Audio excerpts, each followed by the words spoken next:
On enregistre. Voilà. Donc, c'est lancé, là. Ça a commencé. Bon.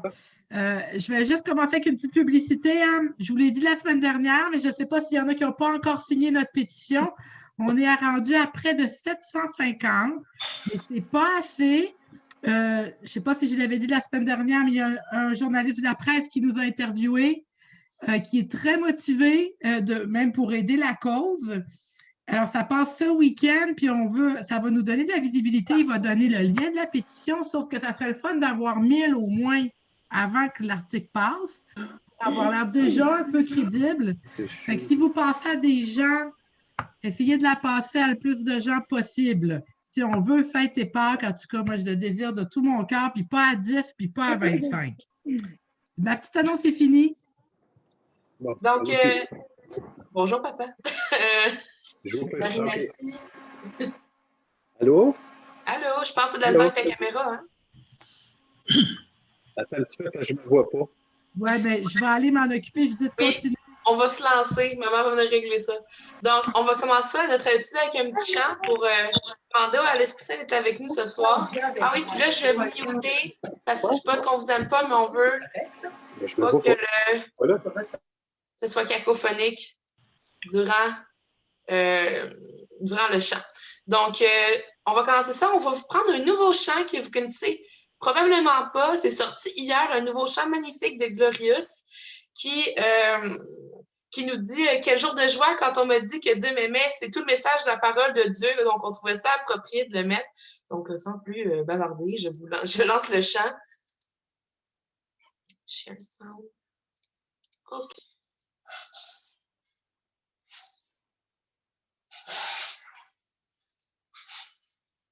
Muté. Oh mais quel jour de joie quand on m'a dit que Dieu m'aimait.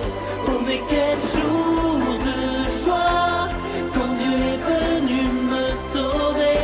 Alors je danserai, je le louerai et je l'adorerai.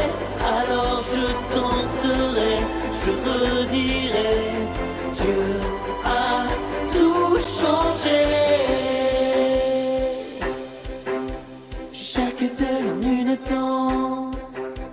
Ma tristesse en une joie, mes petitesses en lieu immense.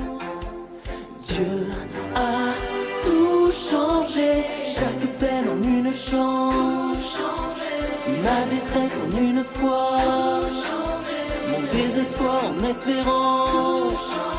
Son feu s'est allumé en moi. Oh mais quel jour de joie quand on m'a dit que Dieu m'aimait. Oh mais quel jour de joie quand Dieu est venu me sauver. Alors je danserai, je le louerai et je l'adorerai.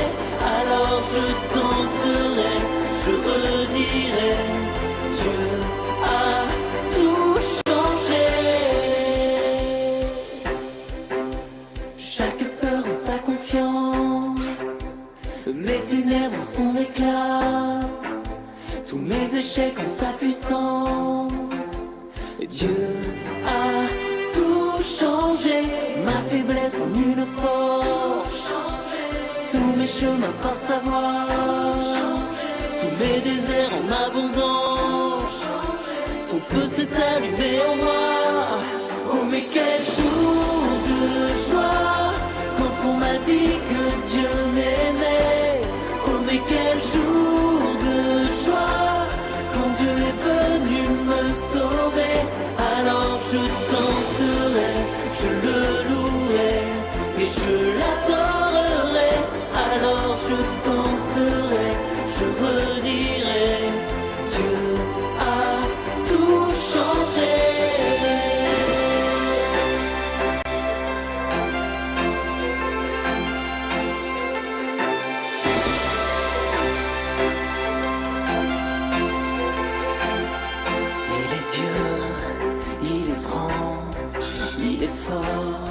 Et puissant, il est bon pour toujours, éternel en amour. Il est Dieu, il est grand, il est fort.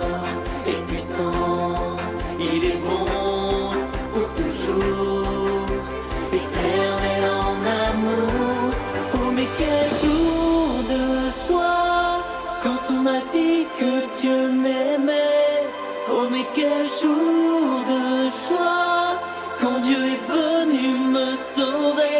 Alors je danserai, je le louerai et je l'adorerai. Alors je danserai. Dieu a tout changé, tout changé,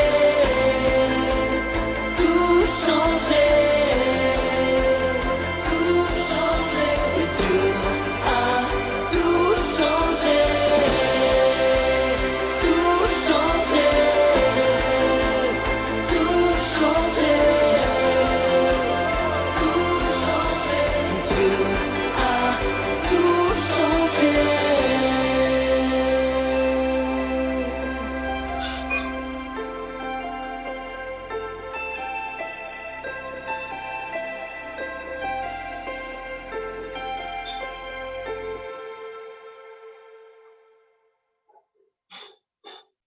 OK, donc Patrice, je te passe la parole.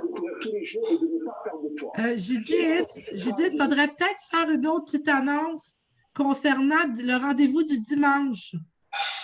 Ah, c'est vrai, c'est peut-être pertinent.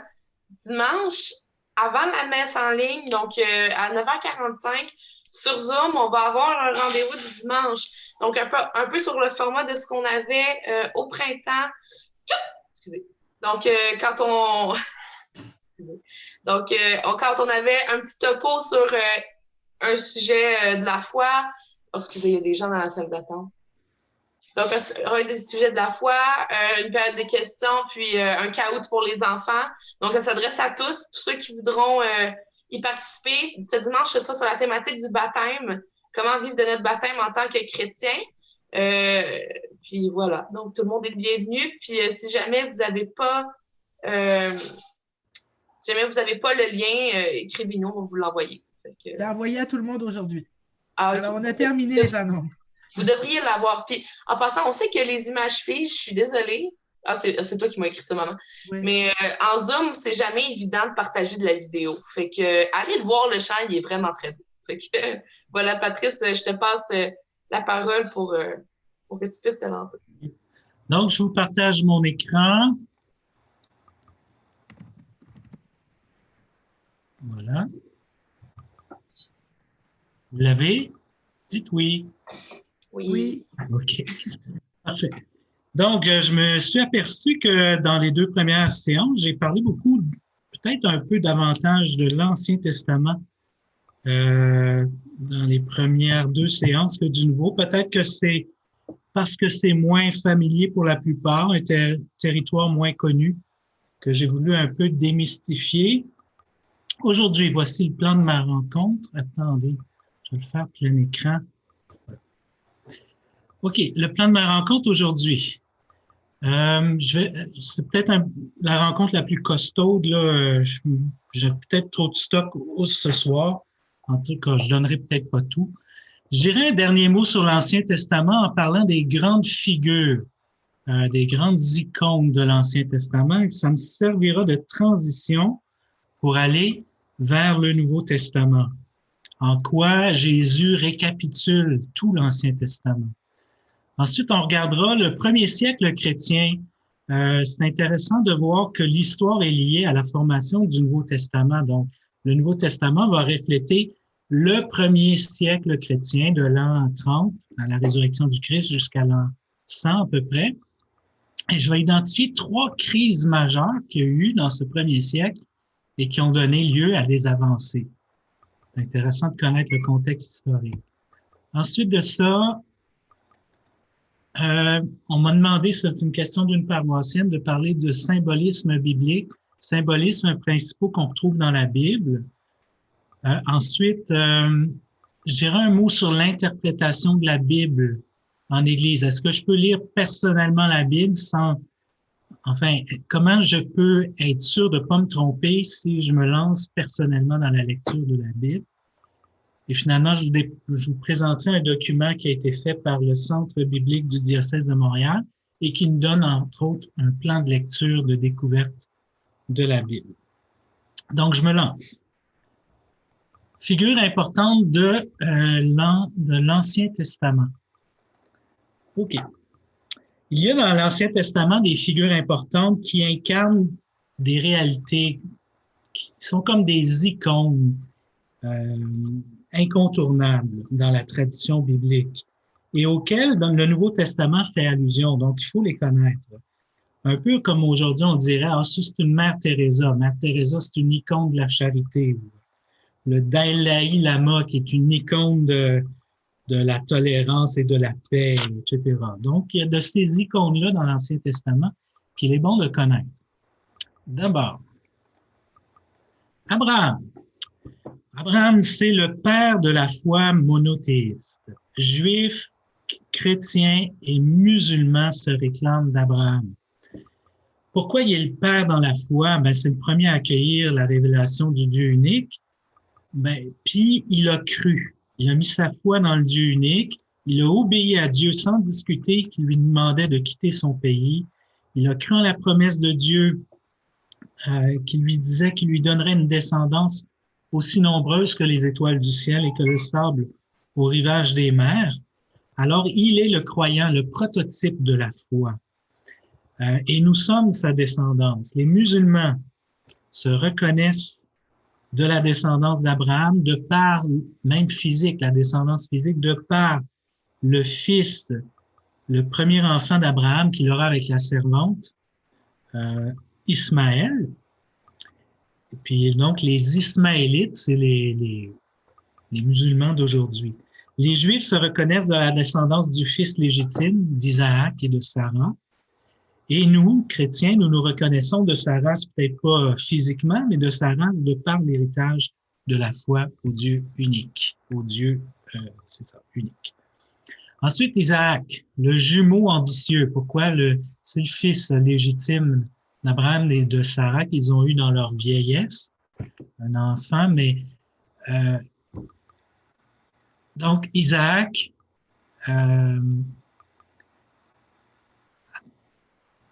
attendez, Isaac est moins développé que Jacob.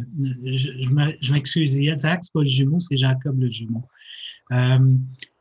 Jacob, il est important parce qu'il est la figure Jacob ou Israël, parce que Jacob va changer de nom.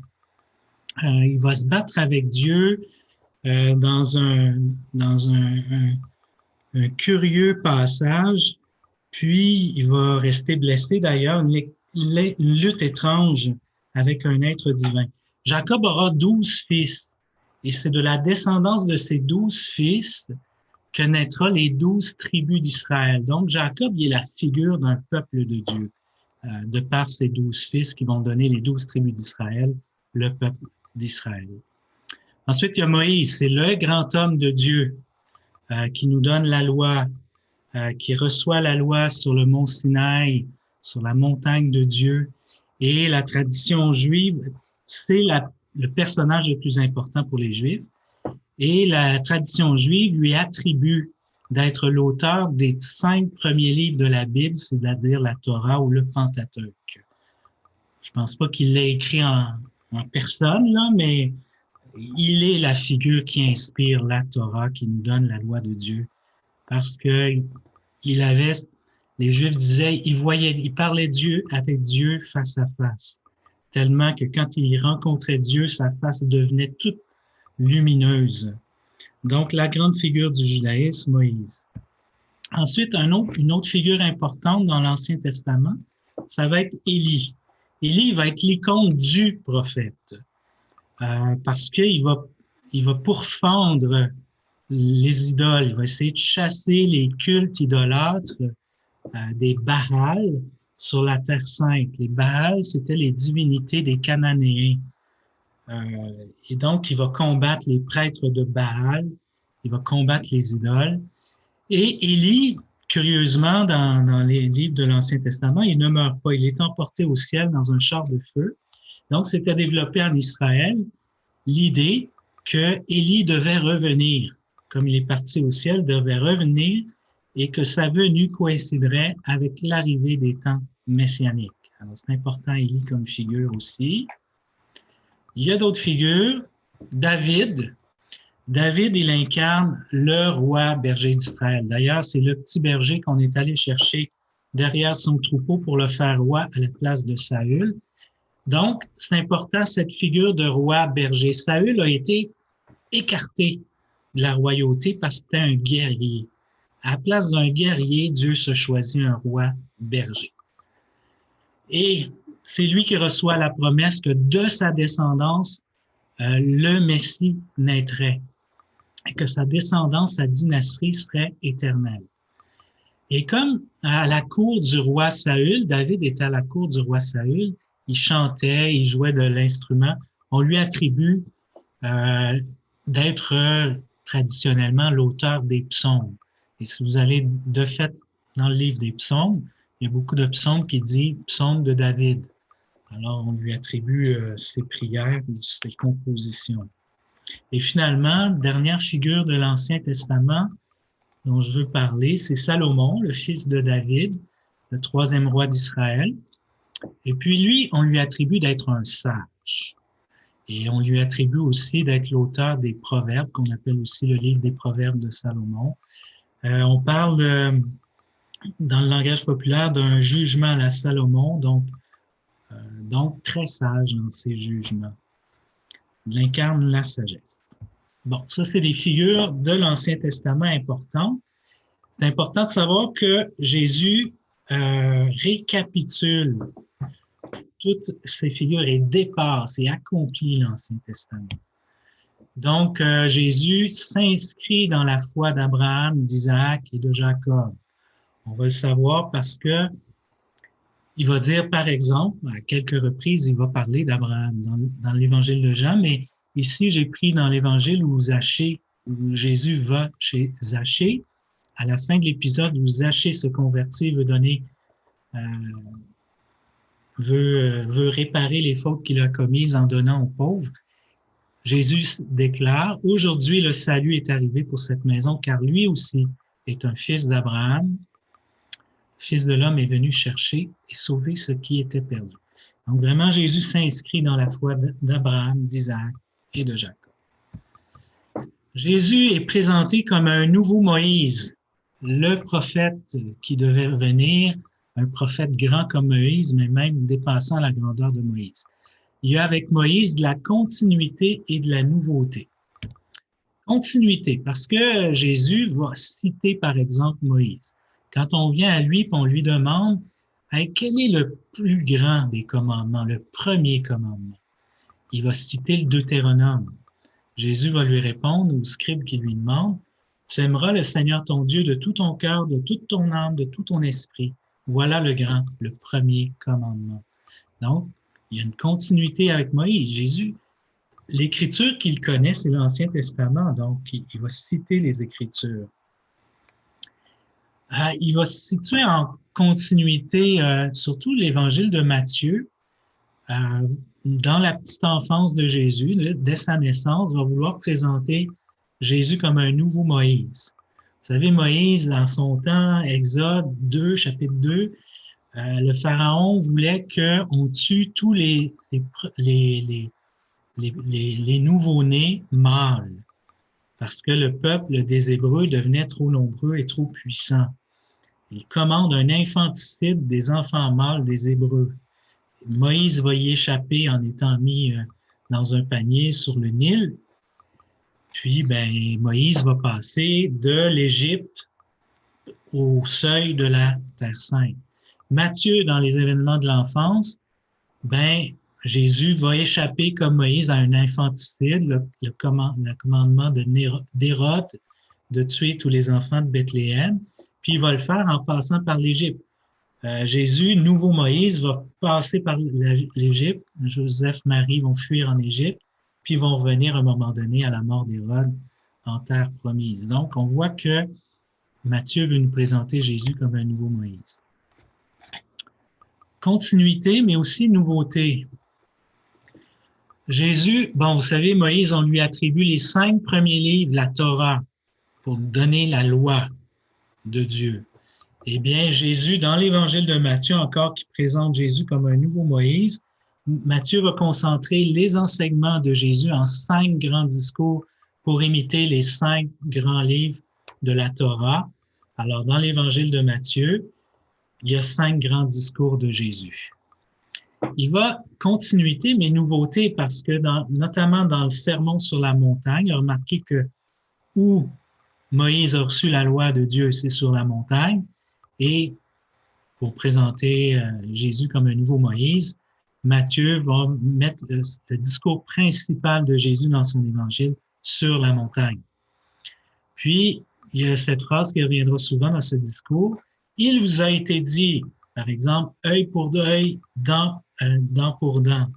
Moi, vous dis, ça c'est Jésus. Il vous a été dit, ça vient de Moïse. Moi, je vous dis, et ça va plus loin que la loi de Moïse, par exemple, aimez vos ennemis, ne cherchez pas à vous venger, pardonnez 77 fois cette fois. Bref, continuité, mais grande nouveauté parce que Jésus, dans sa loi nouvelle, la loi de l'amour va beaucoup plus loin que la loi de Moïse. OK, puis finalement,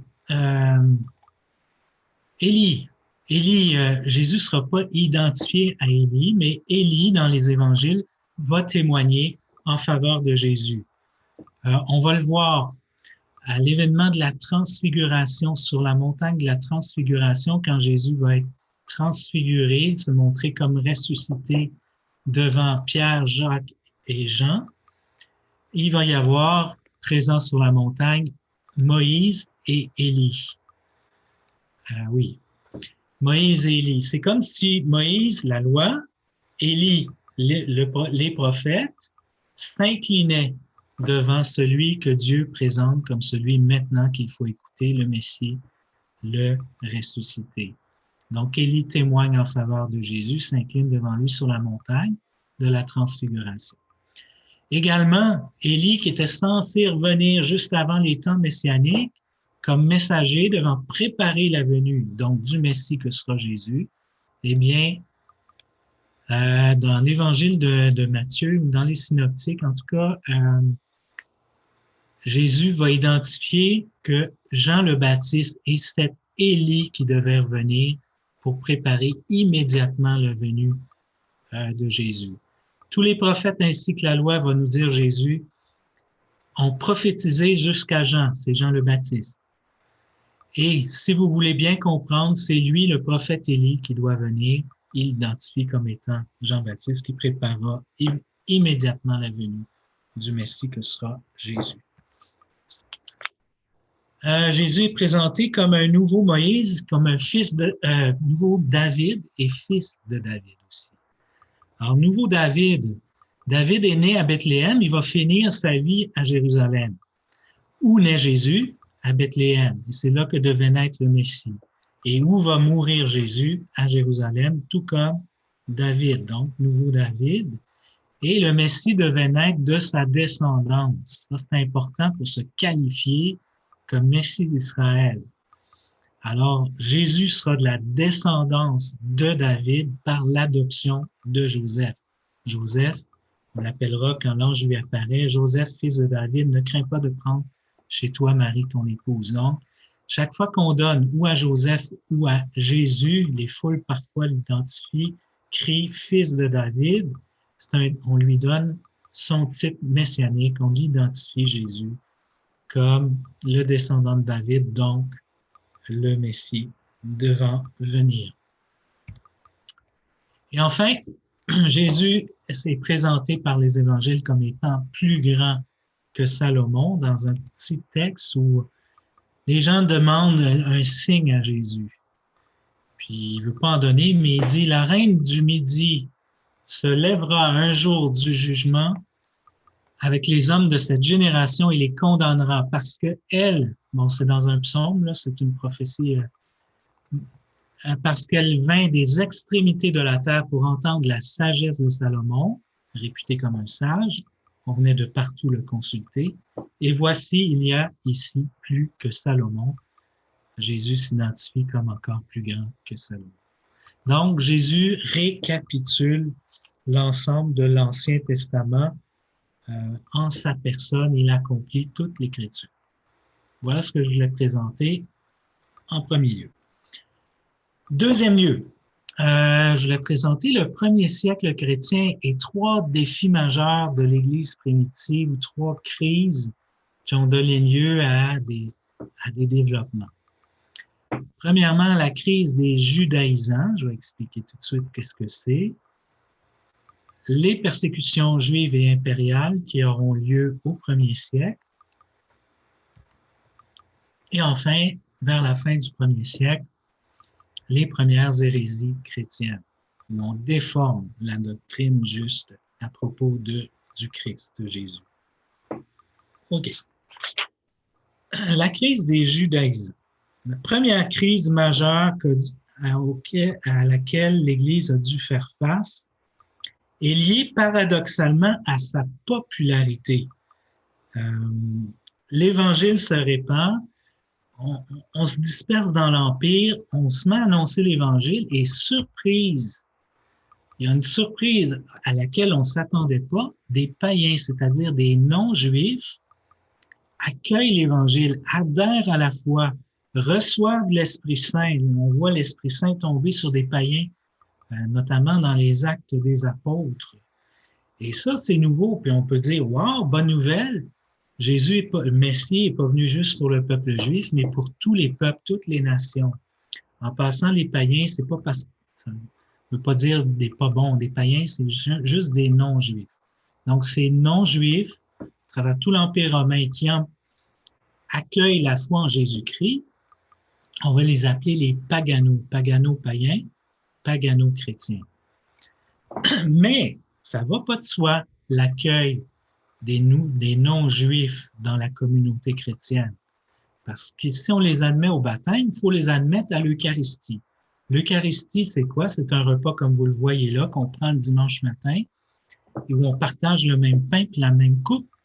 Or, quand on est juif, on a été élevé à la juive, on s'est toujours fait dire qu'il ne fallait pas manger avec les païens, puis surtout parce qu'on a des règles alimentaires spéciales chez les juifs que les païens n'ont pas nécessairement, et le contact avec des non-juifs rendait impur. Donc, les premiers chrétiens qui commençaient à Jérusalem, par exemple, la première communauté est née de la prédication des apôtres à Jérusalem, ils étaient juifs, ils ont été élevés à la juive, ils n'avaient jamais mangé avec des païens.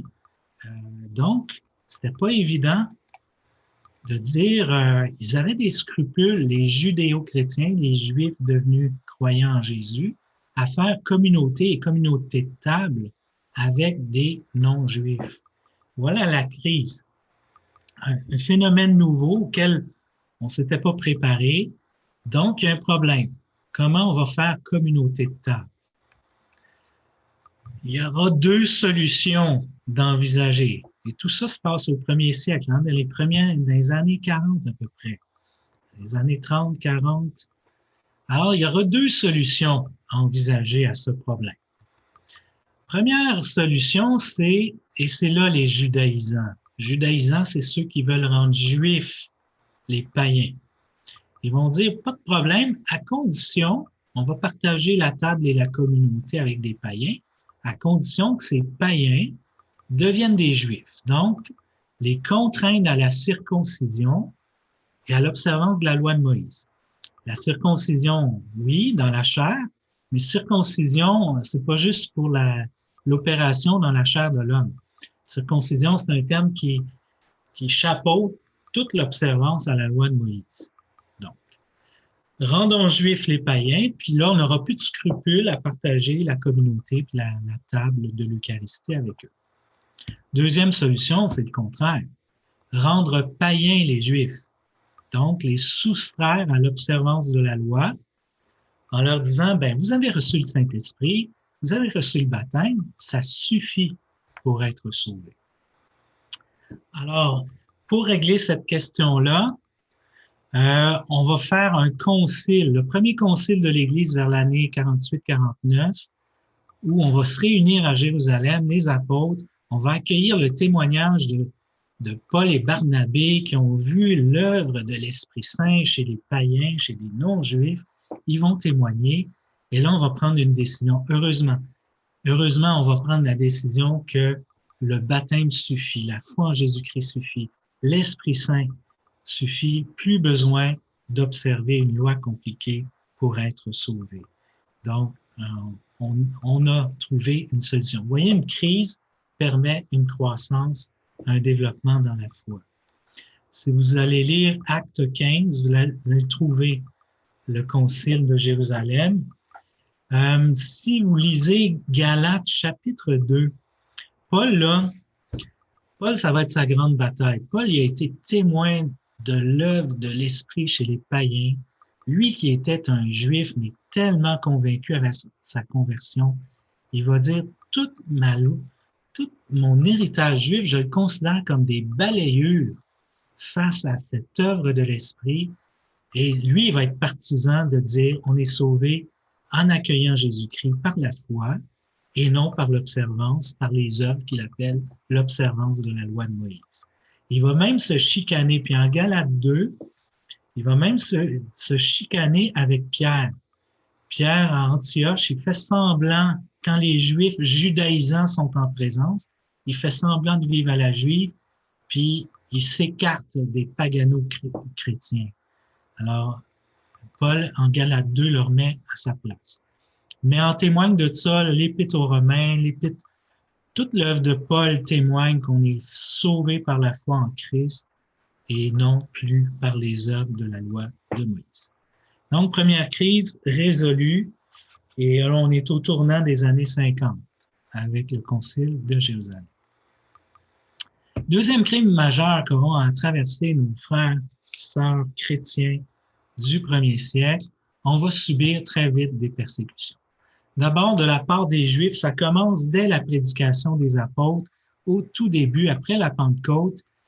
On est à Jérusalem, les Pierre, Jean, ils font des miracles, ils prêchent la bonne nouvelle, ils font des disciples. Ça ne fait pas l'affaire des autorités religieuses, du temple, des scribes, des pharisiens. Et on va essayer de les emprisonner, de les faire taire, les empêcher. On va même tuer, ça va donner lieu au premier martyr chrétien qui s'appelle Étienne, qui va mourir, je pense que c'est en acte 7 ou en acte 8. Bref, les débuts d'une persécution chrétienne dès le début de l'Église, une persécution précoce de la part des Juifs. Tellement que au chapitre 8, on est obligé de quitter la Judée, quitter la Jérusalem pour aller ailleurs parce qu'on est persécuté. Ça va être une chance.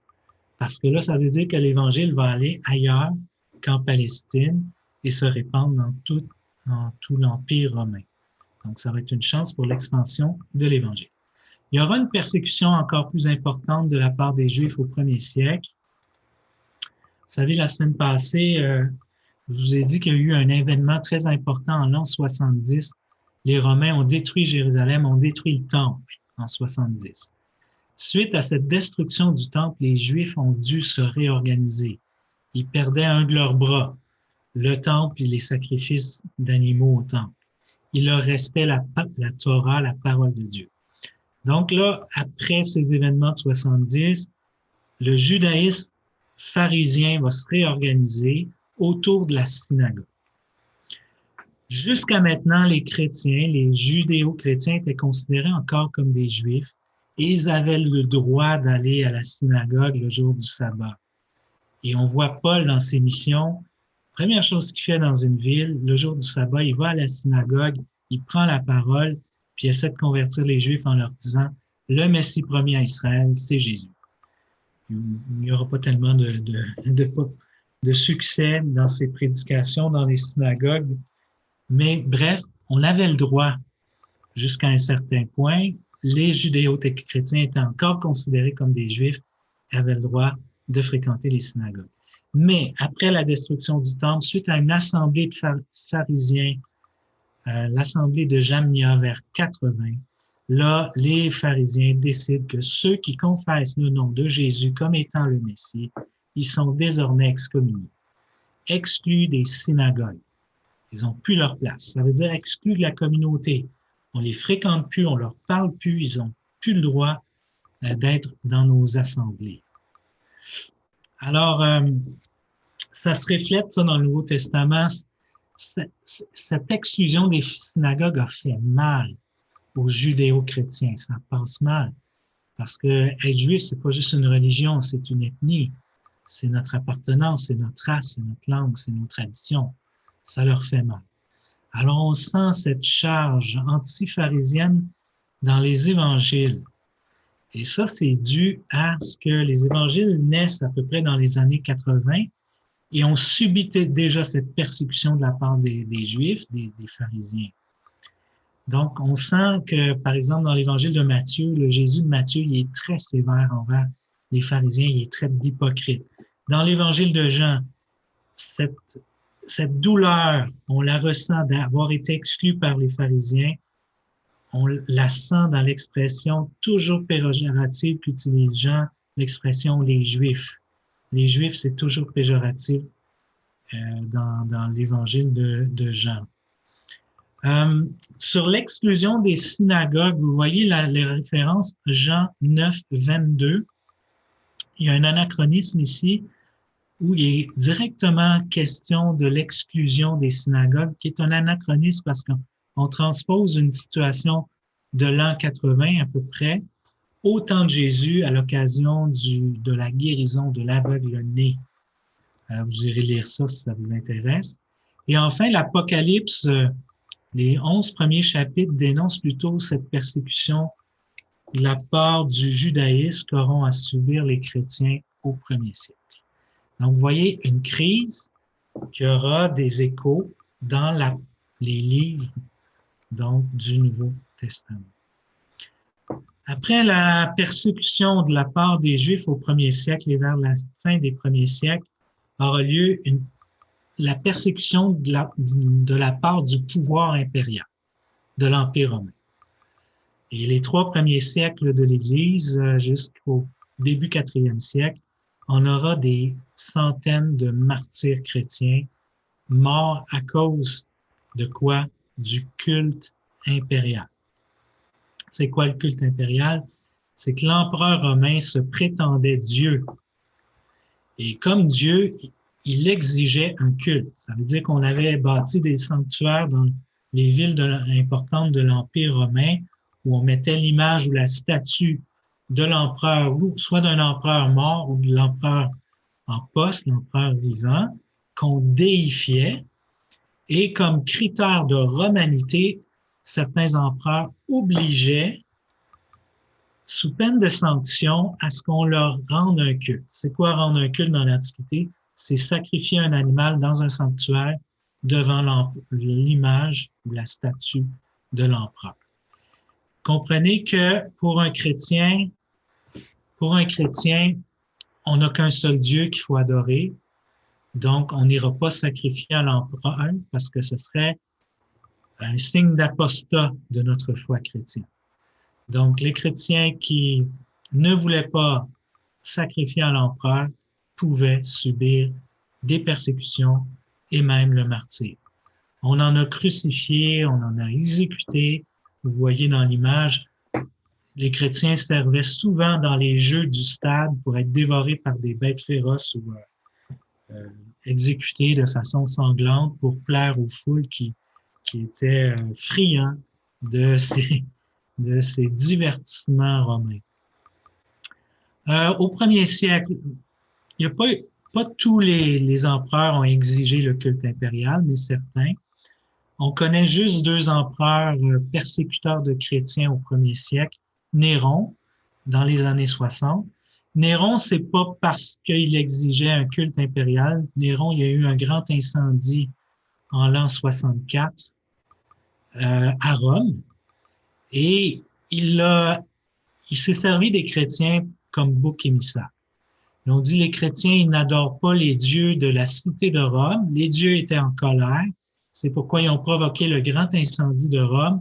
Donc, pour plaire aux dieux romains, on va exécuter les chrétiens, on va s'en servir dans les jeux du stade où on va les crucifier, on va les enduire d'un produit inflammable, puis ils vont servir de torches. Ça a été un événement cruel pour des centaines de chrétiens au temps de Néron.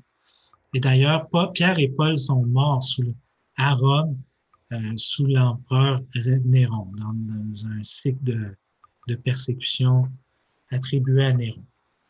un deuxième empereur vers la fin des années 90, Domitien. Lui va exiger un culte impérial, va exiger qu'on sacrifie à l'empereur. Et dans certaines parties de l'Empire romain, dont en Asie mineure, dans les églises auxquelles est destiné l'Apocalypse. Donc, un empereur totalitaire qui exige un culte.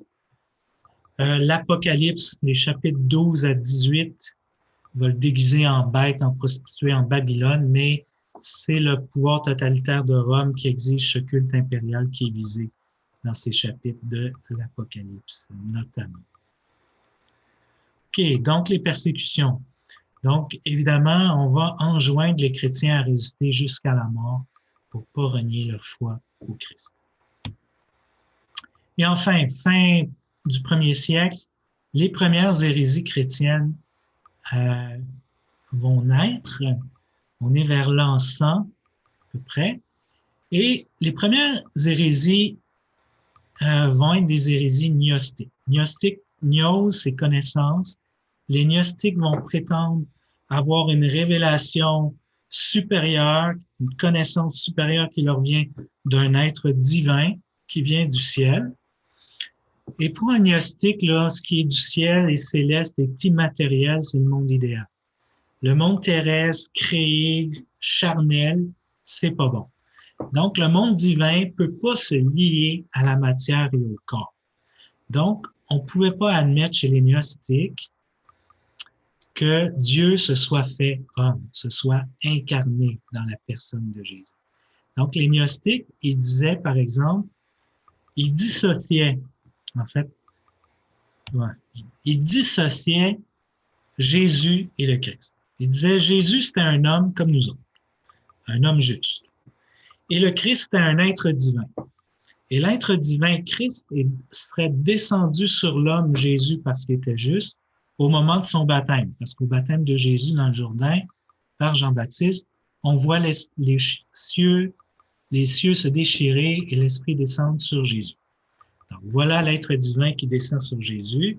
Puis l'être divin, le Christ, retourne juste avant les événements de la Passion parce qu'il est impossible qu'un être divin subisse la Passion en répandant son sang.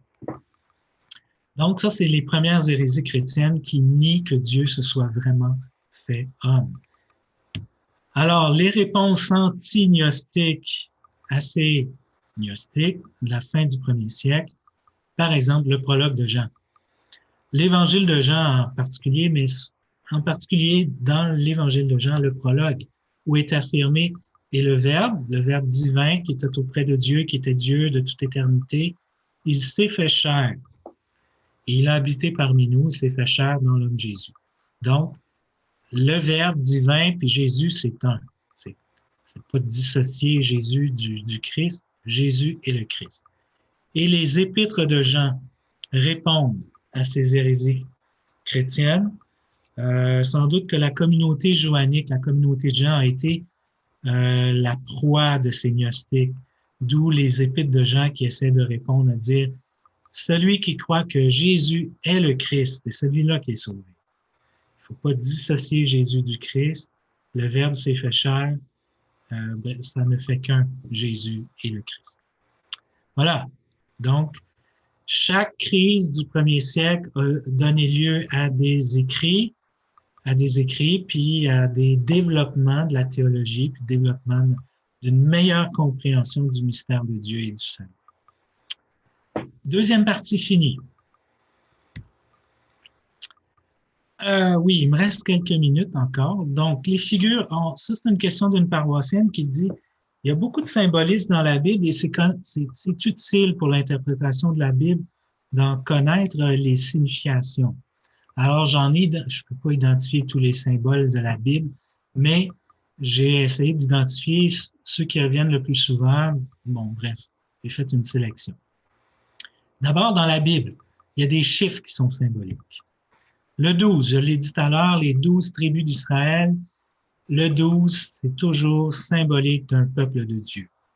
Le peuple d'Israël, fondé sur les 12 fils de Jacob, les 12 tribus d'Israël. Donc, Jésus, pour dire qu'il va former un nouveau peuple de Dieu que sera l'Église, il va fonder son Église sur 12 apôtres. Il va choisir 12 apôtres. Et c'est important qu'au début des Actes, au premier chapitre des Actes des apôtres, Judas s'est suicidé. Alors, il reste 11 apôtres. Donc, les apôtres se réunissent et il faut absolument choisir un 12e qui a été témoin de Jésus à partir du baptême de Jésus dans le Jourdain jusqu'à sa résurrection. Et là, on va tirer au sort et on va choisir Matthias pour compléter le collège des 12 parce que c'est significatif, c'est symbolique. Un peuple de Dieu, ça se bâtit sur 12 colonnes. Donc, vous allez voir le 12 dans l'Apocalypse, la Jérusalem céleste, eh ben, il y a 12 portes, il y a 12 colonnes. Bref, le 12, c'est un peuple de Dieu, une église. Le 40. Le 40, c'est un chiffre qui revient souvent dans la Bible. Il y a 40 jours de déluge dans la Genèse. Il y a 40 jours où Moïse est sur le mont, la montagne de Dieu pour recevoir la loi. Il y a 40 jours, Élie a un 40 avec le prophète Élie aussi sur le mont, la montagne de Dieu. Jésus, dès qu'il commence, il est baptisé par Jean, puis tout de suite, il s'en va 40 jours au désert. Jésus ressuscité apparaît 40 jours dans les Actes des apôtres avant de monter au ciel. Donc, le 40, c'est pas nécessairement à prendre au pied de la lettre, mais ça signifie un temps symbolique de maturation qui prépare à une autre étape. Donc, chaque fois qu'on a un 40, et d'ailleurs, c'est pour ça qu'on a 40 jours de carême. C'est un temps de préparation pour une autre étape. Avant de célébrer Pâques, on se prépare le cœur. Le 7, c'est un signe de perfection. Ce qui est 7 est parfait. C'est pour ça que dans l'Église, on a 7 sacrements. Mais 7, c'est le temps de la création dans la Genèse. C'est un temps parfait. L'Apocalypse est écrite et dédiée à 7 églises, qui veut dire la plénitude de l'Église. Le 7, c'est la plénitude et la perfection. Et donc, 7 moins 1, ça fait combien? Ça fait 6. Donc, le 6 va être souvent un symbole d'imperfection. Par exemple, le chiffre de la bête dans l'Apocalypse, ça va être le 666. Ce qui est 3 est complet. Donc, 3 fois 6, c'est 3 fois l'imperfection, c'est l'imperfection suprême. Il y a le 4, il y a d'autres chiffres qui sont symboliques, mais là, j'y vais plus rapidement. Ensuite, il y a des lieux symboliques dans la Bible. Il y a le désert. Il y a 40 ans, encore une fois, de marche au désert pour le peuple d'Israël. 40 ans, un temps de préparation qu'il préparait à entrer en terre promise. Donc, le désert, c'est un peu le lieu idéal où Dieu et le peuple le peuple de Dieu a marché au désert. Il a dépendu de Dieu pour sa subsistance. Il a fait donc l'expérience de la providence de Dieu. C'est le lieu des fiançailles, finalement, entre Dieu et son peuple. Donc, c'est un lieu de rencontre de Dieu. Jean-Baptiste, il vit au désert. Il rencontre Dieu. De Dieu, on est dépourvu du superflu. On doit dépendre de Dieu. Jésus va souvent dans un lieu désert pour rencontrer Dieu. Il va passer 40 jours au désert avant son ministère. Donc, vraiment un lieu de rencontre de Dieu. Le prophète Osée, il va prendre sa relation conjugale. Il marie une prostituée qui lui est toujours infidèle et pourtant il l'aime toujours. Il prend son mariage comme une allégorie de Dieu qui aime son peuple, le peuple d'Israël, toujours infidèle. Et qui va chercher toujours Dieu à reconquérir son épouse Israël. Donc, Osée a ces mots, justement. C'est pourquoi mon épouse infidèle entend Israël, c'est Dieu qui parle, je vais la séduire, je vais l'entraîner jusqu'au désert et je lui parlerai cœur à cœur, donc pour la reséduire. Donc, un lieu de rencontre et de séduction même de Dieu et de son peuple. La montagne. La montagne, c'est un lieu des théophanies, des grandes manifestations. Théo, c'est Dieu, phanie, manifestation de Dieu, comme on a sur la montagne de Dieu dans l'Ancien Testament, le Sinaï ou l'Horeb, où on entend du tonnerre, des ouragans, des éclairs, bref, quand Dieu parle, ça brasse. C'est le lieu des révélations et le lieu des nouvelles alliances. La montagne, donc, aura une place dans les évangiles. Jésus va prendre avec lui Pierre, Jacques et Jean, son frère, il les amène à l'écart sur une haute montagne. Donc, ça signifie qu'il va y avoir une théophanie, qu'il va y avoir une révélation sur Dieu.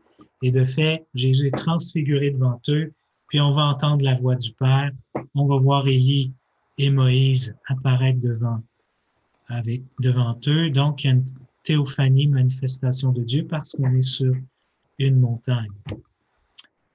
Il y a des figures cosmologiques importantes, symboliques et liées à la cosmologie biblique. Tous les auteurs de la Bible ont cru que le monde était ainsi fait. Vous voyez, la terre est plate, elle repose sur des colonnes, des piliers. Le ciel, c'est une voûte fermée sur laquelle est accrochée les étoiles, la lune et le soleil.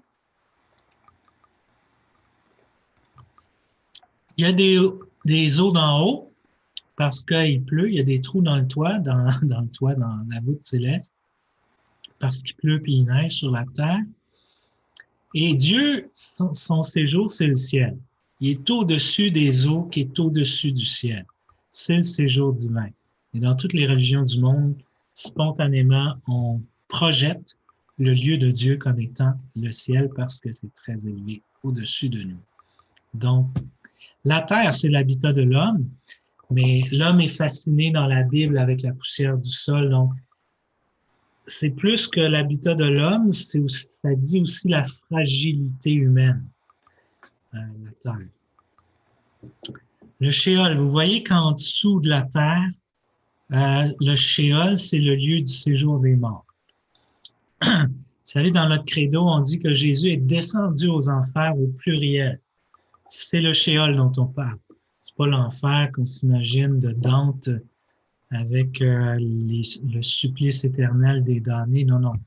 C'est simplement le Shéol, le séjour des morts, qu'on appelle aussi dans le monde grec l'Hadès.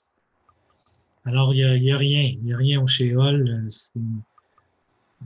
Alors, si Jésus descend aux enfers au Shéol, c'est que par sa mort, sa résurrection, il va aller chercher au Shéol tous les gens qui sont morts depuis la création du monde pour les faire ressusciter avec lui. C'est ça qu'on dit dans le credo. Oui, la mer. La mer, c'est menaçant pour le peuple d'Israël. Vous voyez, la mer, parce qu'on n'est pas un peuple marin en Israël, c'est dangereux de s'aventurer sur la mer, vous voyez, parce qu'on pourrait tomber dans le grand trou si on va trop loin, tel qu'on s'imagine le cosmos. La mer, c'est c'est menaçant. Donc, symbole de mort puis des forces du mal qui menacent nos vies. C'est tellement vrai que dans les évangiles, il y a le lac de Galilée que les évangélistes vont appeler mer de Galilée. Donc, pour donner la symbolique que la mer de Galilée, c'est peut-être symbole de mort. Quand les disciples traversent et que la mer est agitée, il faut y voir d'abord la barque, c'est toujours l'Église, puis l'agitation des flots qui menacent de mort, c'est tous ceux qui menacent toutes les forces du mal qui menacent la barque de l'Église, si vous voulez. Où on voit Jésus, par exemple,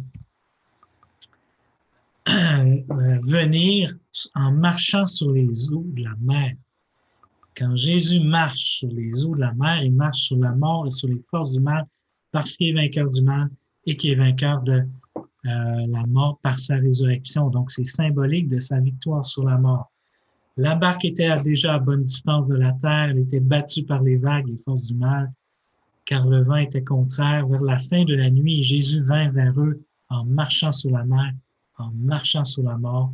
On dit déjà, je ne dis pas que ce n'est pas arrivé que Jésus est n'a pas marché sur la mer, mais il y a une symbolique ici de sa résurrection. Bref, il y a des lieux qui sont symboliques dans la Bible. J'ai presque atteint. Il y a aussi un symbolisme anthropologique lié à des attitudes ou à des réalités humaines. Par exemple, la position debout, c'est la position de la résurrection. Quand Jésus fait lever quelqu'un, lève-toi et marche, il ressuscite. Le paralysé, lève-toi, prends ton brancard et marche, ça veut dire ressuscite. La jeune fille de Jaïr, il la ressuscite. Talitha koum, jeune fille, je te l'ordonne, lève-toi. Le mort du fils unique de la veuve de Naïm, je te le dis, lève-toi, il ressuscite. Et Jésus debout sur la mer, c'est Jésus ressuscité. La position debout, c'est la position de la résurrection.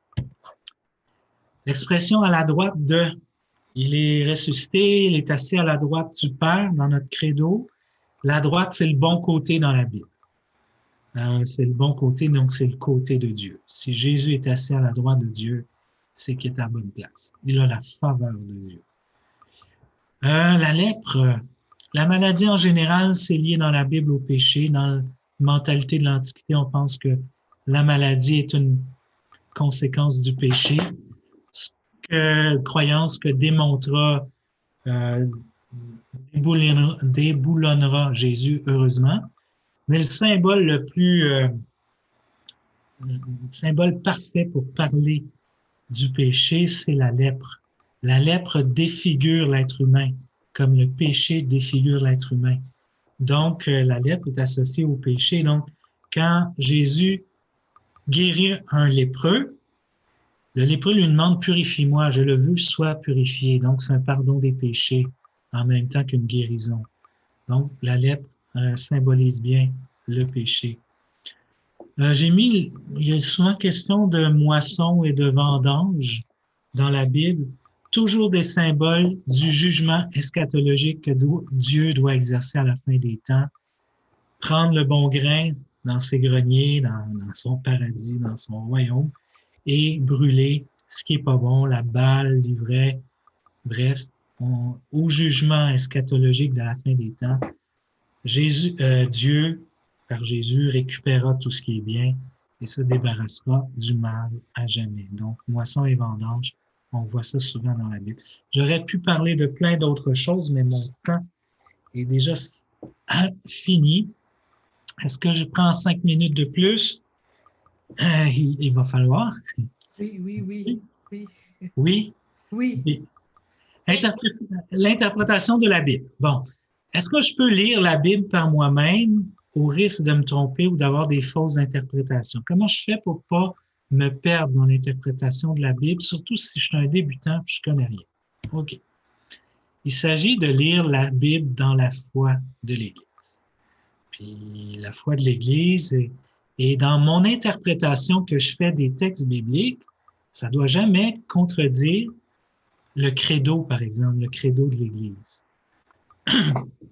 Et si je ne suis pas sûr, ben, je vais le demander à quelqu'un. Quand je lis la Bible, qu'est-ce qu'il veut dire, par exemple, l'auteur biblique quand il dit ça? Je vais vous donner un exemple de comment je peux interpréter dans la foi, dans la tradition, où je peux complètement me fourvoyer. J'ai pris juste un exemple. Exemple, Genèse 1, 26, un verset qui a intrigué. À la création, toute la création se déroule, puis au 6e jour, Dieu dit « Faisons l'homme à notre image selon notre ressemblance ». Pourquoi il parle à la première personne du pluriel ici? Alors, une des interprétations qu'on va donner dans la tradition juive comme chrétienne, c'est de dire c'est un nous de majesté.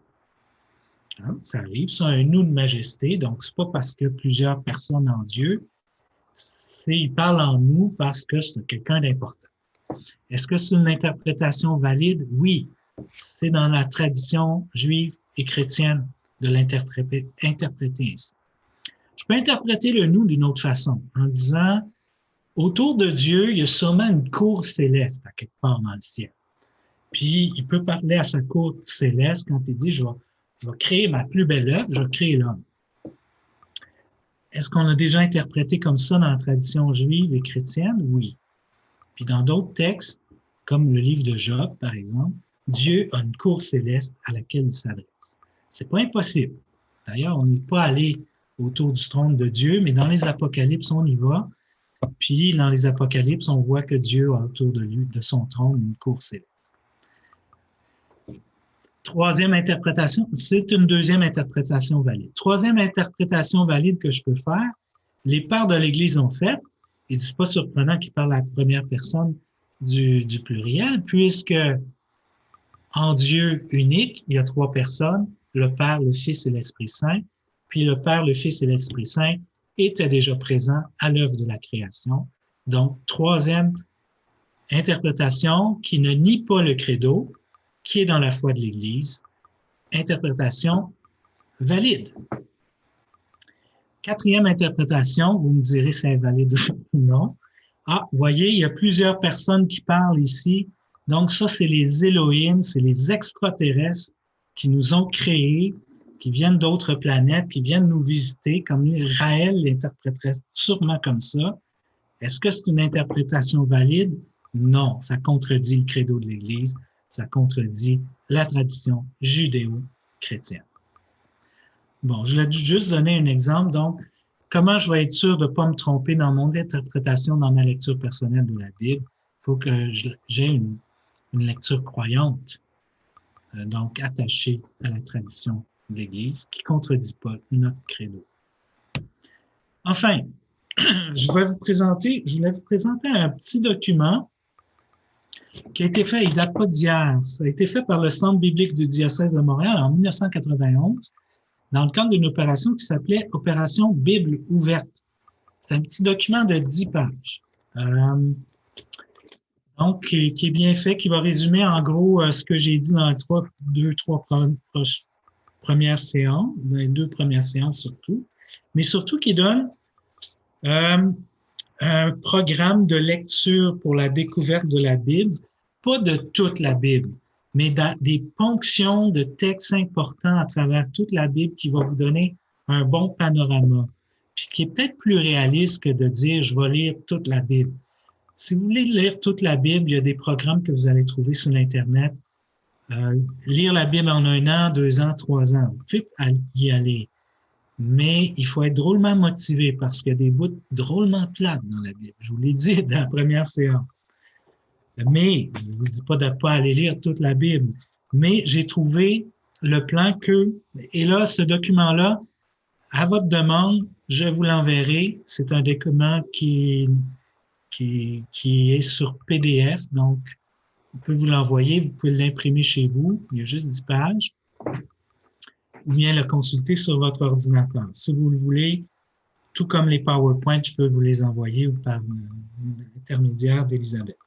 Ce que je trouve intéressant, c'est leur plan en 7 étapes. D'abord, ils disent que pour la découverte de la Bible, il faut commencer par la fin, il faut commencer par le Nouveau Testament. Alors, on commence, ils nous font lire les Actes des Apôtres parce que c'est la Pentecôte, c'est la naissance de l'Église. Je vous dis, en voyant le document, vous allez voir les lectures qu'ils suggèrent à chacune des étapes. C'était trop long pour mettre dans ce diapo-là. Ensuite, ils nous invitent à découvrir les évangiles. Ensuite, on va plonger, une fois qu'on est bien et on sait qui est l'Église, qui est Jésus dans les évangiles, on va aller explorer certains textes de la Torah, notamment de l'Exode, de l'Alliance du Sinaï, en nous renvoyant à plusieurs textes. Ensuite, on va nous faire voir la période des rois et des prophètes en faisant des ponctions dans des textes importants. Ensuite, on va aller au temps de l'exil, le temps de l'exil qui est une étape importante, je vous l'avais dit la semaine dernière, du cheminement d'Israël. Après l'exil, c'est vraiment là que va se structurer le judaïsme tel qu'on le connaît. Donc, 6e étape, la naissance du judaïsme. On va vous proposer des textes aussi. Et enfin, les merveilles du Seigneur, on va vous envoyer dans les récits notamment de la création et de l'Apocalypse, par exemple. Donc, le début et la fin de la Bible qui forment une belle inclusion entre... Au début de la Bible, on commence dans un jardin, il y a une parfaite communion entre Dieu et l'humanité. Puis à la fin de la Bible, on est dans une ville parfaite qui s'appelle la Jérusalem céleste et on retourne pas au jardin d'Éden, mais on retourne à cette idée d'une parfaite communion entre Dieu et l'humanité.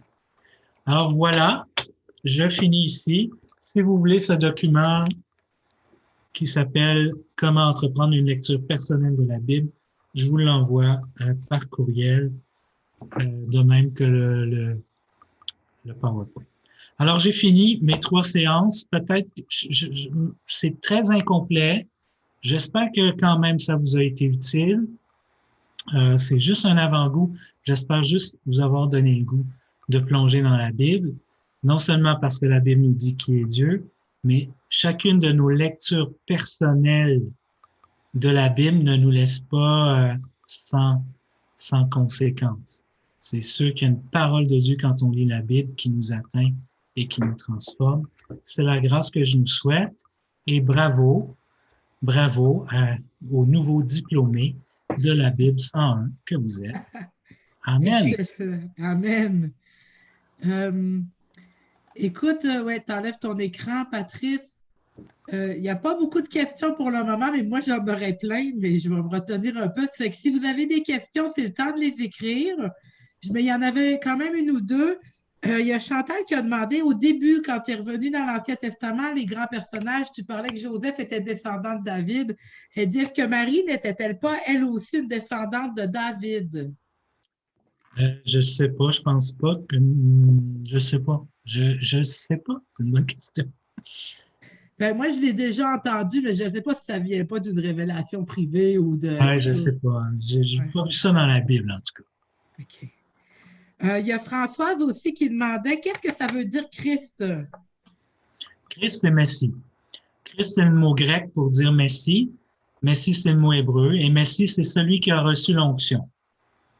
Parce que comment on consacrait les rois, les prêtres et les prophètes dans l'Antiquité, c'est en leur versant de l'huile sur la tête, l'huile parfumée.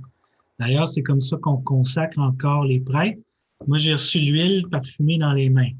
Vous avez été oint à votre baptême, vous avez été oint à votre confirmation. Donc, ça fait de vous des prêtres, des prophètes et des rois.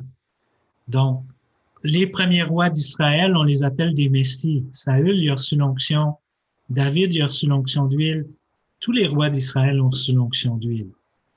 Mais ça devient un titre vraiment messianique particulier pour dire un envoyé spécial de Dieu à partir de l'exil à Babylone. Où le thème Messie va être réservé à ce personnage qu'on attend, qui a été promis par Dieu pour nous sauver, pour sauver le peuple. Merci, Patrice. Là, je vois beaucoup de merci dans le chat, pas beaucoup de questions. Judith, je ne sais pas si tu vas en avoir. Moi, j'en ai une. Je veux la poser comme il faut. Tu parles beaucoup, mettons, que bon, il y a eu telle crise, ça l'aurait, puis là, ça l'a imprégné, mettons, la crise avec les judaïsants. On sait que ça a influencé les épîtres de Paul. L'autre, ça a influencé Matthieu avec les pharisiens. Que l'Apocalypse est influencé par telle autre crise, mais est-ce que ça ne serait pas tentant de penser, ben là, ça répond aux crises de l'époque, mais ça ne répond pas à nos crises? Je ne sais pas si tu comprends ma question, Patrice. À aujourd'hui. D'abord, il y en a des crises partout, là. Non, mais c'est sûr que les crises de l'Église primitive peuvent éclairer nos crises. De savoir comment ils résolvaient les crises. C'est en faisant un concile, ça veut dire une communion, prier l'Esprit, demander de nous éclairer dans telle situation. L'Église est synodale depuis le début. Synode, c'est de se mettre ensemble, réfléchir ensemble, appeler l'Esprit ensemble. Et l'Esprit est synodal depuis ce temps-là. Elle est conciliaire et synodale. Donc, dans chaque crise que traverse l'Église, le même réflexe qui nous est donné depuis le 1er siècle, c'est de se rassembler, prier l'Esprit Saint et discerner la volonté de Dieu. Donc, les chapitres 12 à 18 de l'Apocalypse, c'est pas juste pour répondre à Domitien, là, c'est bon pour aujourd'hui aussi, là. Oui, mais tout régime totalitaire qui essaierait de réduire les chrétiens, de les faire apostasier, de leur faire perdre la foi. C'est un éclairage pour nous aussi. Les apocalypses sont un appel à la persévérance pour les chrétiens de toute époque face à des forces du mal qui essaient de nous détourner de Dieu. Merci. Il y a une question qui vient d'arriver. Est-ce que certains passages de la Bible sont des caricatures, comme par exemple l'histoire de Job?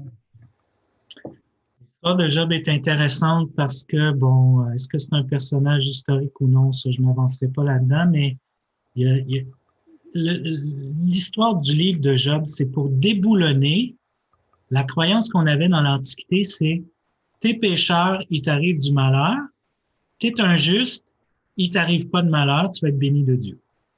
Ça, on sait que ça marche pas. Job était un homme juste, il n'avait pas péché, tous les malheurs lui arrivent. Il perd toute sa famille, toutes ses possessions, il devient lépreux. Puis là, il s'obstine avec Dieu, puis ses amis viennent le consoler en disant, ben, sûrement que tu as fait quelque chose contre Dieu, tu as péché parce que Dieu est juste, il ne punirait pas si tu es juste. Ça vient déboulonner la croyance d'associer péché et pénitence au malheur qui nous arrive. Est-ce qu'il y a une réponse au livre de Job? Pourquoi le malheur nous arrive-t-il alors si j'ai pas péché? Non, il n'y a pas de réponse. Malheureusement. Mais au moins, il y a la réponse que les malheurs qui nous arrivent ne sont pas des punitions divines. C'est déjà une grande avancée. OK, on avait une autre question. Que dire à des personnes, mais tu l'as peut-être déjà répondu en partie, là, à des personnes qui trouvent la Bible trop difficile à lire, trop complexe et qui vont privilégier les commentaires et les analyses? Comment les encourager à persévérer dans la lecture de la source?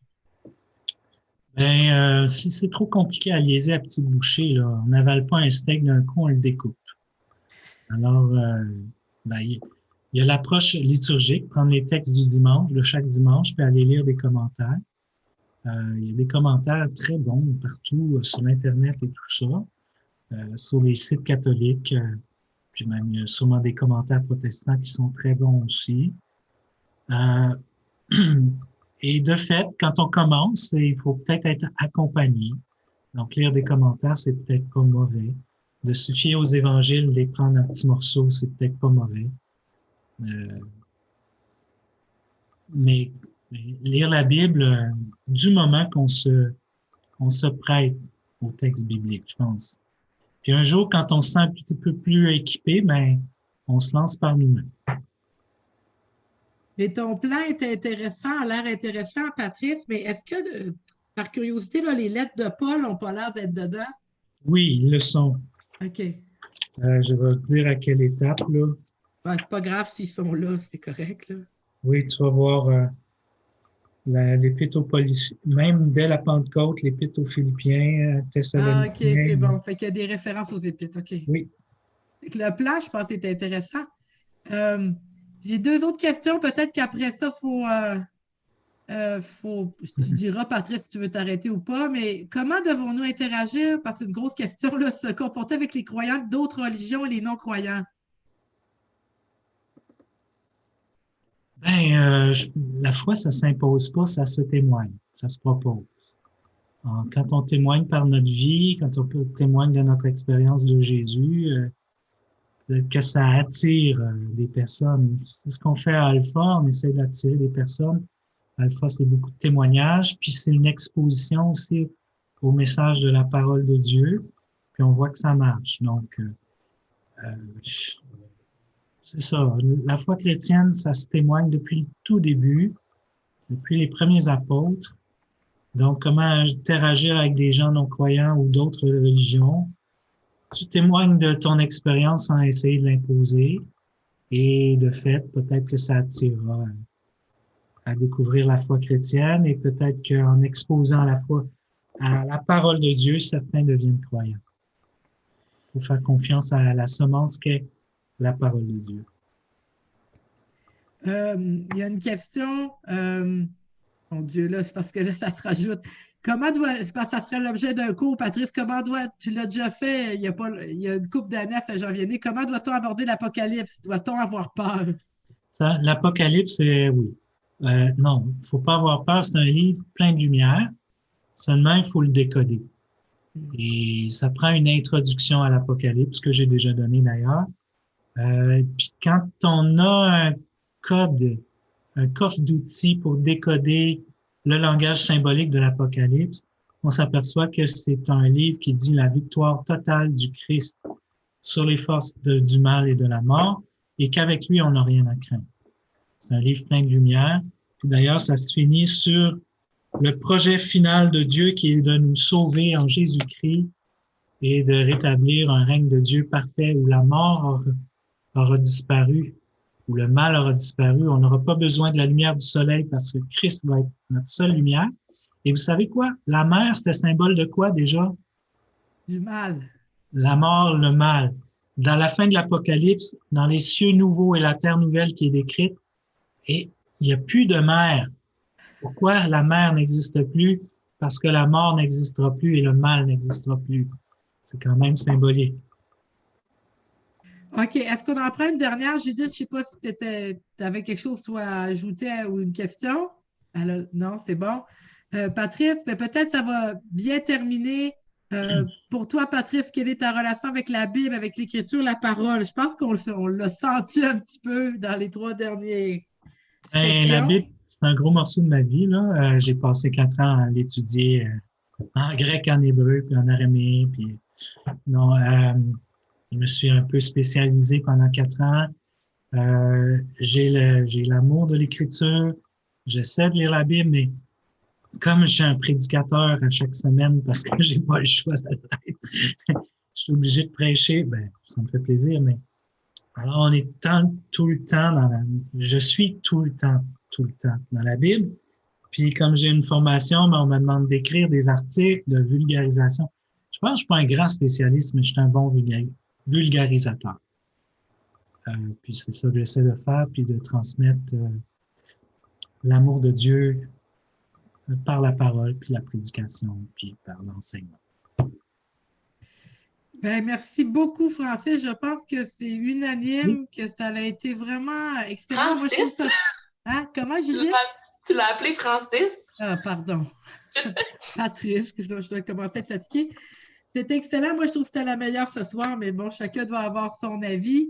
Tu veux peut-être nous bénir pour terminer, mais je pense qu'on dans notre nouveau projet pastoral, on parle beaucoup de changement de vie. Patrice, la Bible, ça peut changer des vies, n'est-ce pas? Hein?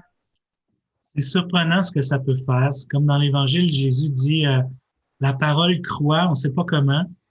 La parole aboutit dans un cœur. Une Bible traîne, quelqu'un au bout du monde se met à la lire et découvre le Christ. La parole proclamée, prêchée va atteindre des cœurs. On ne sait pas comment, mais ça ne peut pas nous laisser sans conséquence. Alors, diffusons-la, puis lisons-la, puis témoignons-en.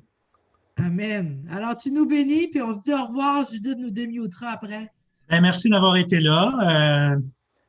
Alors, Seigneur, je te demande de répandre tes bénédictions sur ceux qui ont pris ce temps pour essayer d'approfondir leur goût de la parole de Dieu qui nous est transmise à travers la Bible. Dingue les bénir chacune de leurs familles, au nom du Père, du Fils et du Saint-Esprit. Amen. Amen.